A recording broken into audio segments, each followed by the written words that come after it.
नमस्कार, स्वागत है आपका। मैं हूं आपके साथ सुमित शर्मा। छत्तीसगढ़ सरकार ने बेटियों की सुरक्षा के लिए बड़ा फैसला लिया है। सरकार महिला सुरक्षा की दिशा में खासकर बेटियों की सुरक्षा, उनके मान सम्मान की रक्षा, उनकी सुविधा, उन्हें आवश्यक सेवा देने के लिए हमर बेटी हमर मान अभियान शुरू करने जा रही है। सीएम भूपेश बघेल ने ट्वीट कर यह जानकारी दी। हमर बेटी हमर मान अभियान के तहत राज्य की पुलिस की महिला अधिकारी और कर्मचारी प्रदेश के सभी जिलों में स्कूल कॉलेजों में जाकर बेटियों को उनके कानूनी अधिकार, गुड टच, बैड टच, छेड़खानी, यौन शोषण, cyber crime, social media crime से बचाव और अधिकार जैसी बातों पर मार्गदर्शन देंगे और उनसे संवाद करेंगे। अभियान के तहत गर्ल्स कॉलेज, गर्ल्स स्कूल और महिलाओं युवतियों की उपस्थिति वाली प्रमुख जगहों पर पुलिस की स्पेशल महिला पेट्रोलिंग लगाई जाएगी। इस अभियान के लिए एक मोबाइल नंबर भी जारी किया जाएगा जिस पर बेटियां अपनी शिकायत, अपनी परेशानी, अपने साथ होने वाले किसी भी दुर्व्यवहार या अपराध की सूचना दर्ज करा पाएंगी और प्राथमिकता से कार्रवाई की जाएगी।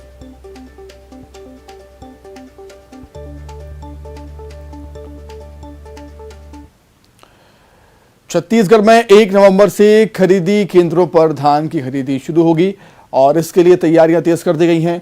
मुख्य सचिव ने पुख्ता व्यवस्था करने के निर्देश दिए, लेकिन प्रदेश में धान खरीदी से पहले सियासी घमासान मचा हुआ है।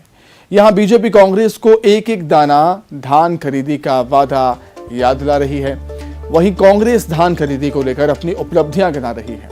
धान खरीदी को लेकर खाद्य मंत्री अमरजीत भगत ने कहा कि छत्तीसगढ़ सरकार किसान हितैषी है। किसानों की मांग के हिसाब से इस साल 1 नवंबर से धान खरीदी होगी।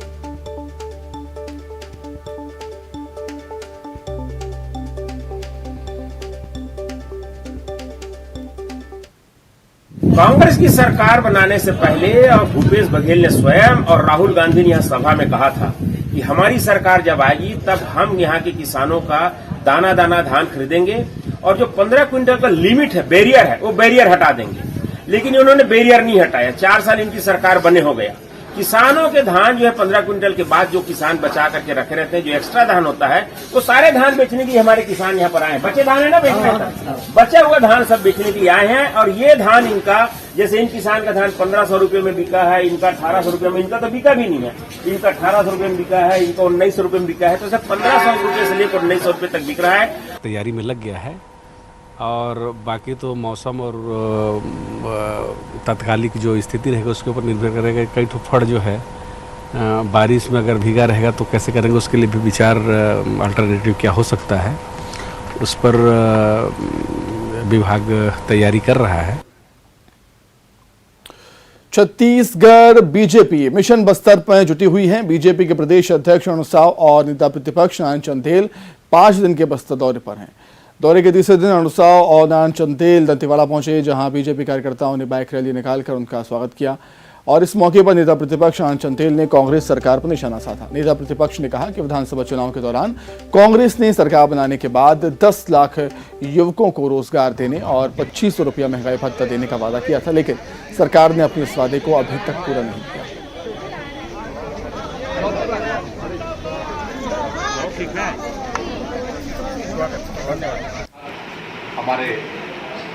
दंतेवाड़ा के बाद प्रदेश अध्यक्ष अरुण साव बीजापुर पहुंचे, जहां बाइक रैली निकाली गई।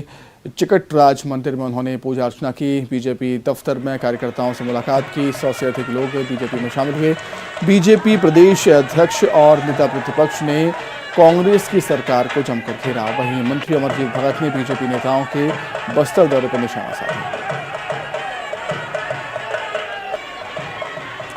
अपराध मामले में छत्तीसगढ़ तेजी से आगे बढ़ रहा है और विकास के मामले में उतनी ही रफ्तार से पिछड़ रहा है। साइबर क्राइम हो रहे हैं और जितने अपराध बढ़ रहे हैं वो शासन के संरक्षण में बढ़ रहे हैं, कांग्रेस नेताओं के संरक्षण में फल फूल रहे हैं। आज छत्तीसगढ़ इस भूपेश सरकार के जमाने में कंगाली के कागार पर खड़ी है। पिछले 3.25 साल से छत्तीसगढ़ में कांग्रेस पार्टी की सरकार है। एक जन घोषणा पत्र लेकर कांग्रेस पार्टी आई थी चुनाव से पहले।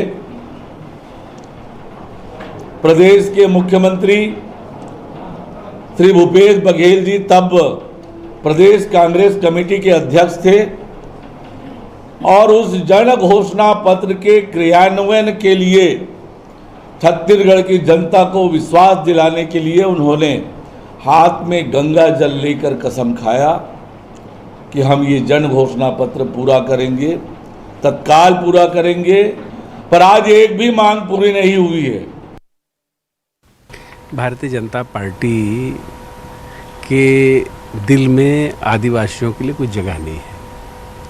वो केवल राजनीति करते हैं। अगर ऐसा रहता तो ठीक विश्व आदिवासी दिवस के दिन 9 अगस्त को बीजेपी के हमारे साथी थे जो भारतीय जनता पार्टी के प्रदेश अध्यक्ष थे, उनको नहीं हटाते। उस दिन एक तरह से जिस दिन आदिवासियों का त्यौहार था उस दिन उनका बेइज्जती किया गया है। तो कहाँ से इनके दिल में आदिवासियों के लिए जगह है? रायपुर में सर्वे विभागीय संविदा कर्मचारियों ने श्रद्धांजलि सभा और आक्रोश रैली निकालकर अपनी नाराजगी जाहिर की। संविदा कर्मचारियों की छटनी होने और नियमितीकरण नहीं होने से संविदा कर्मचारी नाराज हैं। एक संविदा कर्मचारी को नौकरी से हटा दिया गया है, जिसके बाद उसने आत्महत्या कर दी थी। बहुत ही दुर्भाग्यजनक है और आश्वासन कुछ दिए जाते हैं और जमीनी स्तर पर कुछ और दिखाई पड़ता है। मैं आपको बता दूं कि माननीय मुख्यमंत्री का जो जन घोषणा पत्र था उसमें नियमितीकरण के अतिरिक्त छटनी किसी भी कर्मचारी की नहीं की जाएगी, ये भी उल्लेख था। और मुख्यमंत्री जी इस पर मंशा भी जताते रहे हैं कि नहीं, हमने कहा है तो हम करेंगे। लेकिन प्रशासन स्तर पर कुछ ऐसे आदेश जारी हो रहे हैं जिसमें अप्रत्यक्ष रूप से यह प्रतीत होता है कि किसी न किसी बहाने से या कारण से वो कर्मचारियों की छटनी करने की तैयारी में लगे रहते हैं। ये सब जो हो रहा है वो शासन प्रशासन की गलत नीतियों के कारण, जो उनका घोषणा पत्र था जिनमें उन्होंने वादा किया, आज जो हम मांग रहे हैं वो घोषणा पत्र में वायदों के कारण से मांग रहे हैं। आज जो हम इकट्ठा हुए हैं वो हमारे जो दिवंगत साथी हैं वो जो आज नहीं रहे हैं, उनकी मांगों के लिए। बालोद से बड़ी खबर, नाराज छात्रों ने चक्का जाम किया है। पिकनापार हायर सेकेंडरी स्कूल का मामला है। निलंबन के बाद भी स्कूल में आती रही प्रिंसिपल। सीएम भूपेश बघेल ने प्रिंसिपल को निलंबित किया था। 18 सितंबर को छात्रों ने सीएम से शिकायत की थी। प्रिंसिपल पर बदसलूकी का आरोप लगाया था। छात्रों ने अधिक फीस लेने का भी आरोप लगाया था प्रिंसिपल पर। छात्रों की शिकायत पर सीएम ने प्रिंसिपल को निलंबित कर दिया था।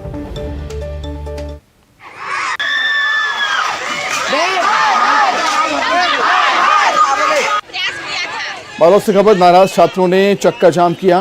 पिकनापार हायर सेकेंडरी स्कूल का मामला है, जहां पर निलंबन के बाद भी स्कूल प्रिंसिपल आती रही। सीएम भूपेश बघेल ने प्रिंसिपल को हटाने के आदेश दिए थे, लेकिन उसके बाद भी प्रिंसिपल आती रही, जिससे एक बार फिर से बच्चे आक्रोशित हो गए। 18 सितंबर को छात्रों ने सीएम से शिकायत की थी प्रिंसिपल की। प्रिंसिपल पर बदसलूकी का आरोप लगाया था और ज़्यादा फीस लेने का आरोप भी लगाया था बच्चों ने, छात्रों ने। छात्रों की शिकायत पर सीएम ने प्रिंसिपल को निलंबित कर दिया था। तो जानकारी के लिए हम बातचीत करेंगे। संवाददाता दिलेश्वर जुड़ गए हमारे साथ फोन पर। दिलेश्वर, निलंबन के बाद भी प्रिंसिपल आती रही, इसलिए शायद छात्र थे जो आक्रोशित हो गए। जी बिल्कुल सुमित, यही वजह है कि जो प्रिंसिपल का अलग रवैया पहले भी देखा जाता था, जिसके कारण से छात्र काफी ज्यादा नाराज है। एक तो फीस की शिकायत, अधिक फीस लेने की शिकायत मुख्यमंत्री भूपेश बघेल के पास 18 तारीख को जब मुख्यमंत्री प्रवास पर थे और भेंट मुलाकात के दौरान छात्रों ने शिकायत की थी कि अधिक शुल्क छात्रों से वो प्राचार्य के द्वारा लिया जाता है, इसके अलावा दुर्व्यवहार किया जाता है। इसकी शिकायत के बाद तत्काल मुख्यमंत्री जी ने निलंबित कर दिया था उस प्राचार्य को और मुख्यालय भी अटैच कर दिया था। लेकिन जिस दिन से निलंबन की कार्यवाही हुई थी उसके बाद भी वो जो प्राचार्य है उनका आना लगा रहता था, स्कूल में लगातार आती रही। छात्र इंतजार करते रहे कि 1-2 दिन बाद वो प्राचार्य की निलंबन की प्रक्रिया हो और वो ना आए, लेकिन बावजूद वो आती रही, जिसके कारण से छात्र काफी ज्यादा नाराज हो गए और स्कूल के सामने जो सड़क जहां से होकर गुजरती है वहां पर वो धरने पर बैठ गए। जिसके बाद में प्रशासनिक अमला और शिक्षा विभाग की टीम मौके पर पहुंची और मौके पर पहुंचने के बाद में छात्रों को भी समझाइश दी गई और तत्काल वहां से जो प्राचार्य जो है उनको हटा दिया गया है और अभी जो है मामला शांत हो गया है। जी सुमित। धन्यवाद दिलेश्वर आपका जुड़ने के लिए, तमाम बातचीत के लिए। छत्तीसगढ़ में फर्जी बिल के जरिए जीएसटी चोरी के मामले में 7 फर्मों के खिलाफ मामला दर्ज किया गया। विभाग से मिली जानकारी के मुताबिक नकली आईटीसी बिल यानी इनपुट टैक्स क्रेडिट जारी कर यह फर्जीवाड़ा चल रहा है। जिसमें 68 करोड़ से ज्यादा की टैक्स चोरी पकड़ी गई। विभाग ने नकली फर्मों के खिलाफ मामला दर्ज किया है। ये बिना माल की वास्तविक आपूर्ति के छत्तीसगढ़ और राज्य के बाहर भी कई करदाताओं को आईटीसी प्राप्त करने और पारित करने में शामिल है।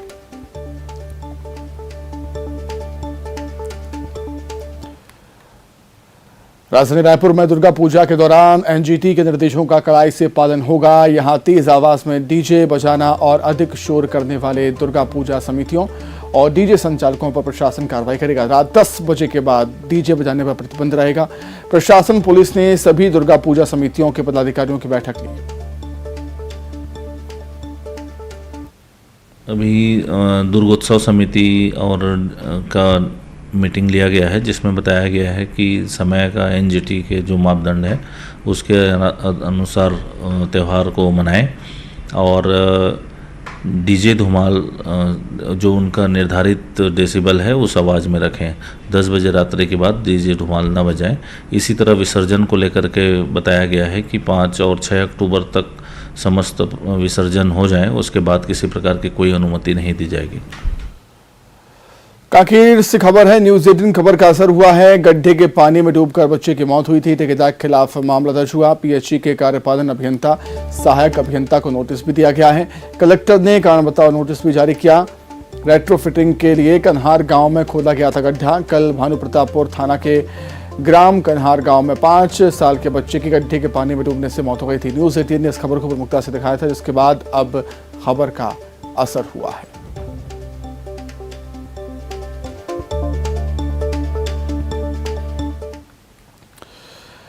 बिलासपुर के बहुचर्चित विराट अपहरण कांड में कोर्ट ने सभी 5 आरोपियों को आजीवन कारावास की सजा सुनाई। जिला सेशन कोर्ट ने सभी आरोपियों को उम्र कैद की सजा सुनाई है। विराट सराफ अपहरण फिरौती वसूली के लिए किया गया था और आरोपियों ने विराट के पिता से 2 करोड़ की फिरौती मांगी थी। पुलिस ने मामले में विराट की बड़ी मां और उसके 4 साथियों को गिरफ्तार किया था और विराट को सकुशल बरामद किया था।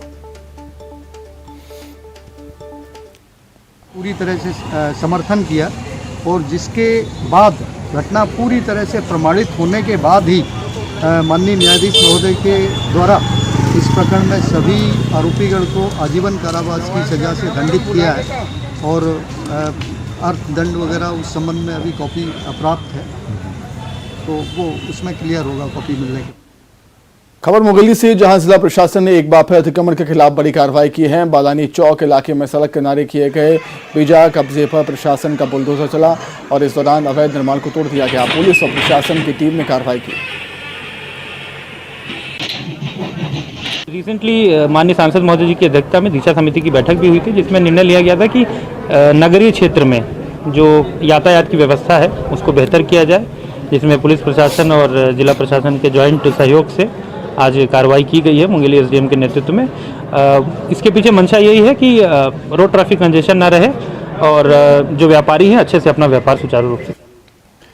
भिलाई रायपुर के बीच बने भिलाई के सबसे प्रमुख सुपेला फ्लाईओवर को आज से लोगों को खोल दिया गया है और इसके आरंभ होने से जिलेवासियों को बड़ी राहत मिली।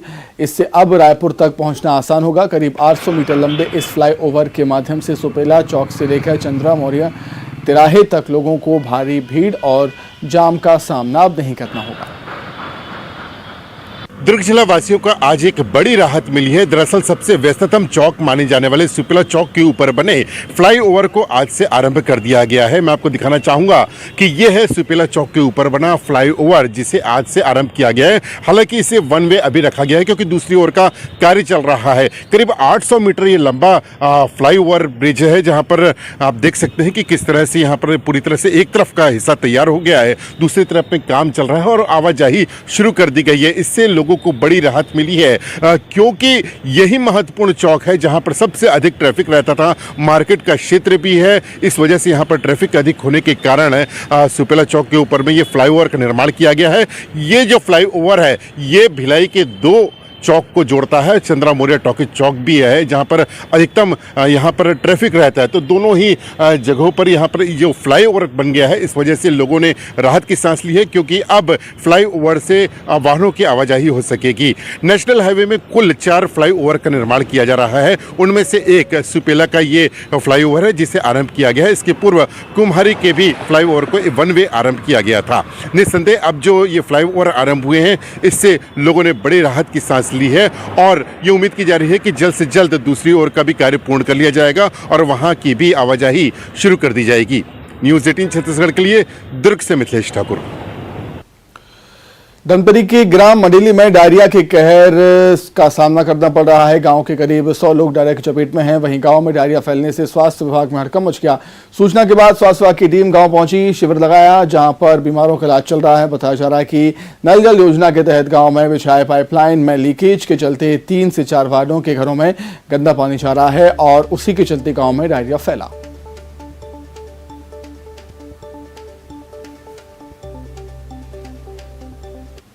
ज्यादा बीमारी के शिकायत है, वो उल्टी दस्त बहुत ज्यादा होत है और बहुत रात में बहुत केस ऐसे मरेली से सब दीदी बहनी सब यहाँ भर्ती है और यहाँ का इलाज अच्छा चलत है। ये डायरिया लगभग सोमवार से फैला हुआ है जो गांव में इतना ज़्यादा बढ़ चुका है, जहां सिविल अभी अस्पताल आपको रुट के सामने में खड़े हैं। रायगढ़ से खबर है, बिजली की चपेट में आने से पति पत्नी की मौत हो गई है। सारंगढ़ जिले के डूमरडी के गांव की घटना है जहां कपड़ा सुखाने के दौरान हादसा हुआ। पत्नी को बचाने की कोशिश में पति की मौत हो गई। करंट की चपेट में आने से गर्भवती महिला की मौत हो गई। इस वक्त की बड़ी खबर रायगढ़ से आपको बता रहे हैं जहां पर करंट की चपेट में आने से पति पत्नी की मौत हो गई है। सारंगढ़ जिले के डूमरडी का मामला। 72 पंकज। अभी जो 2 व्यक्ति अभी करंट से लगी से, और मेरा लड़का है। लड़का है और एक जन है वो बहू है। अच्छा, किस तरह से वो करंट से? करंट से वो डांग में बाहर में तार लगा था, उसमें फंस गया। सुकमा से बड़ी खबर, खूंखार नक्सली हिडमा का सहयोगी गिरफ्तार हुआ है। 5 लाख का हार्डकोर इनामी नक्सली गिरफ्तार हुआ। सुरक्षा बलों ने हिडमा के सहयोगी मोहन को गिरफ्तार किया है। डीआईजी और सीआरपीएफ के जवानों को बड़ी सफलता मिली। Keralapal area commander in chief Mohan को पुलिस ने हिरासत में लिया है। नक्सल संगठन में 13 सालों से ये सक्रिय था। 31 बड़ी नक्सली घटनाओं में ये शामिल था।